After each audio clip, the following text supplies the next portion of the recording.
ஓம் பிரபன்ன பாரிஜாதாய தோத்ரவேத்ரைகபாணயே ஞானமுத்ராய கிருஷ்ணாய கீதாமிருததுஹே நமः.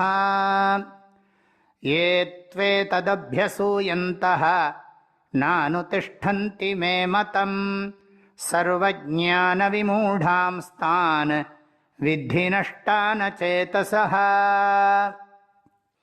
பகவான் ஸ்ரீகிருஷ்ணர் இதுக்கு முதல் ஸ்லோகத்தில் நான் செஞ்சிருக்கிற இந்த உபதேசத்தை ஸ்ரத்தையோட தோஷம் பார்க்காம எவன் எப்பொழுதும் கடைப்பிடிக்கிறானோ அவன் எல்லா கர்மங்களிலிருந்தும் கர்மங்களுடைய பலனான சுகதுக்கங்களிலிருந்தும் பரிபூர்ணமாக விடுபடுகிறான் அப்படின்னு சொன்னார்.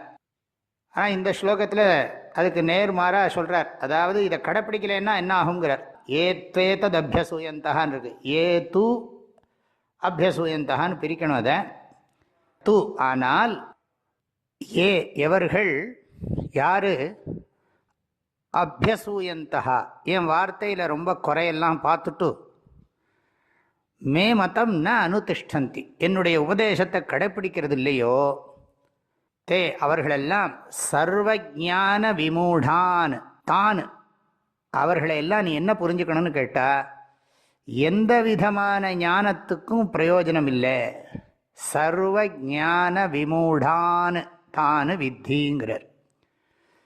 சர்வஜானம்னா என்ன? வாழ்க்கையினுடைய குறிக்கோள் என்ன, அதை அடையிறதுக்கான வழி என்ன, அதை எப்படி அடையணும், பணம் பொருள் சம்பாதிக்கிறதா, உலக சுகத்தை அனுபவிக்கிறது, நல்ல காரியம் எப்படி பண்ணுறது, எப்படி வாழ்க்கையில் நிம்மதியாக இருக்கிறது, இந்த விதமான வாழ்க்கைக்கு என்ன தேவையான அறிவோ அந்த அறிவெல்லாம் அவர்கள் அடைய முடியாமல் போயிடும். ஏன்னா பகவான் பண்ணியிருக்கிற உபதேசத்தில் வாழ்க்கையோட குறிக்கோளை நாம் தெளிவாக புரிஞ்சுக்கிறதுக்கான வழிமுறைகள் நன்றாக உபதேசிக்கப்பட்டிருக்கு. ஆனால் நான் என் சுய புத்தினால் கண்டுபிடிச்சிப்பேன், எனக்கு ஒன்றும் இந்த உபதேசம் தேவையில்லை அப்படின்னு யார் நினைக்கிறானோ அவனுக்கு வாழ்க்கையில் ஒரு தெளிவு இருக்காது. அடிக்கடி குழப்பங்கள் அதிகமாகிடும். சரியான பாதையில் போக மாட்டோம். நானே ஒரு பாதையை தேர்ந்தெடுத்து போகிறேன்னு சொல்கிற போது அதில் எவ்வளோ சிக்கல்கள்லாம் வரும். இப்போ அப்படிலாம் சிந்தனைகள்லாம் வர்றது. ஏற்கனவே போயின்னு இருக்கிற பாதையில் போகக்கூடாது, நாமளாக ஒரு புது பாதையை கண்டுபிடிக்கணும்னு சொல்லுகிறார்கள். அது வேறு கருத்து, அதை பற்றி நான் ரொம்ப விசேஷமாக சொல்லலை. இருந்தாலும் ஏற்கனவே போட்டிருக்கிற பாதையில் போகிறது பெரும்பாலான மக்களுக்கு சுலபம். யாரோ ஒரு சிலருக்கு அப்படி அமையலாம், அது அமையறதுக்கு அது நீண்ட நாட்கள் ஆகும். ஆகவே ஏற்கனவே சரியான வழி போடப்பட்டிருக்கிறது. காலங்காலமாக இந்த உலகத்தில் மனித சமூகம் இருக்குது. மனித சமூகத்தினுடைய பிரச்சனைகள் அவ்வப்பொழுது ஆராய்ச்சி செய்யப்பட்டிருக்கிறது. பிரச்சனைகள்லேருந்து விடுபடுறதுக்கான வழிமுறைகளும் காலங்காலமாக சிந்திக்கப்பட்டு அது நடைமுறைப்படுத்தப்பட்டிருக்கிறது. அதெல்லாம் புரிஞ்சுண்டு போனால் வாழ்க்கையில் நம்முடைய முயற்சி ஒரு நாளும் வீண் போகாமல் இருக்கும்.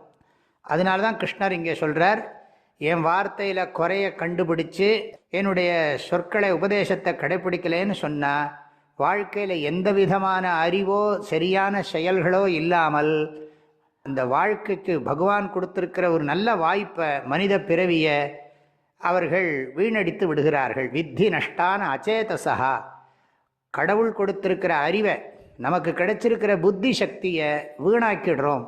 அதுக்குள்ளே நமக்கு காலம் கடந்துடும், வயதாகிவிடும். பிறகு நமக்கு உண்மையை தெரிஞ்சுக்கிறதுக்கோ அதை கடைப்பிடிக்கிறதுக்கோ வாய்ப்பு குறைஞ்சு போயிடும். அப்படிங்கிறதெல்லாம் இதனுடைய பொருள்.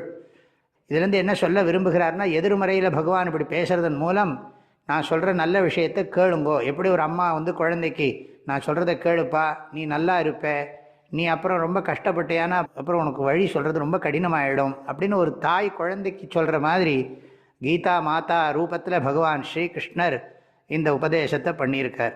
அடுத்த ஸ்லோகத்தை நாளைக்கு தொடர்ந்து படிக்கலாம். ஏ த்வே ததப்யசூயந்தஹ நானுதிஷ்டந்தி மே மதம் சர்வஜான விமூடாம்ஸ்தான் வித்தி நஷ்டான சேதசஹ. எல்லோருக்கும் பரிபூர்ணமான மனமார்ந்த நல்வாழ்த்துக்கள். ஹரி ஓம்.